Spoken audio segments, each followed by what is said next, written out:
Hello, I'm Louise Messier, nutritional therapist, and I'm here talking about our immunity this month. And obviously, it's really important that we focus on our immunity in the current situation.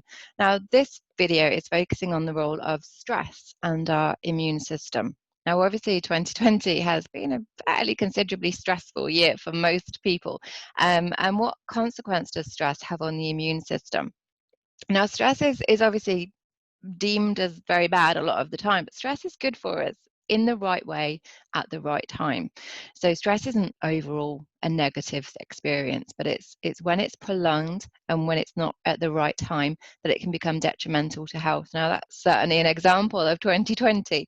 It's certainly been prolonged, and our stress response is unable to deal with 2020 because our stress response is enabling us to, well, fight or flight.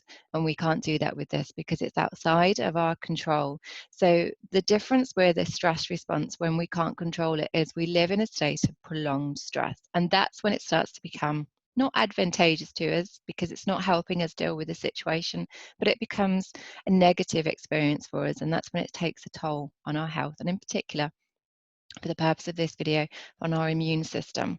Now, stress is not good for our immune system, and going back to one of my other videos, if you've had a look, and if you've had a look at the blog, stress is a contributory factor in decreasing the immunological age as well. So it's one of those factors that will age our immune system.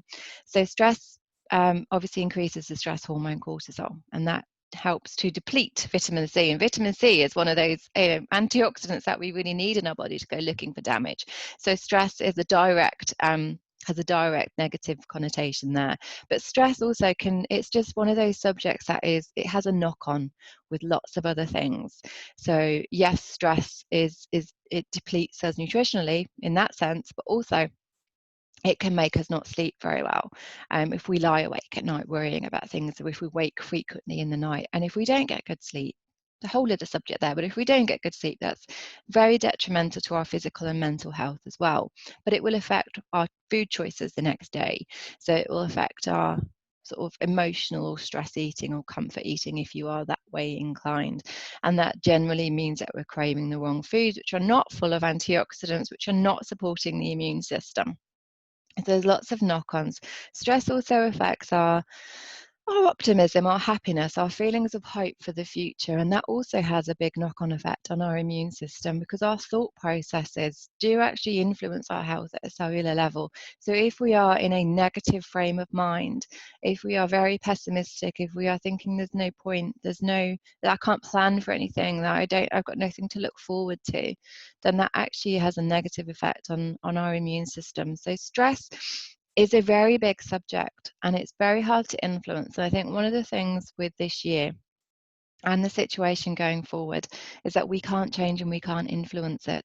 So what can we do? Well, we can make sure that we put a positive spin on at least one thing a day and just try to start the neuroplasticity, changing our frame of mind into a more positive one when it's very difficult to do so. And I'm not speaking from some utopian, everything's wonderful. I understand that it isn't, but I also understand the biology of negativity. And so if we can put a positive spin on one thing each day and then try to build on that, it will genuinely start to help our immune system and our thinking.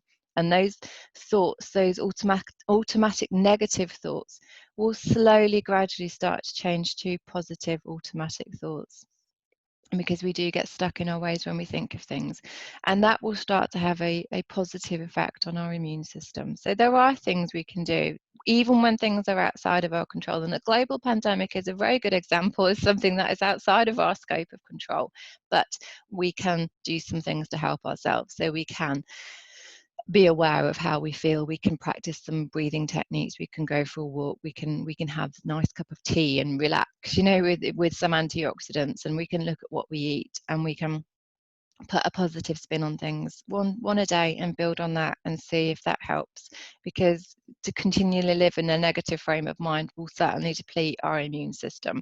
So again, a really big subject, but just a very little snippet from me. Please take a look at the blog on immunity, and I will see you very soon. Louise Messier, nutritional therapist.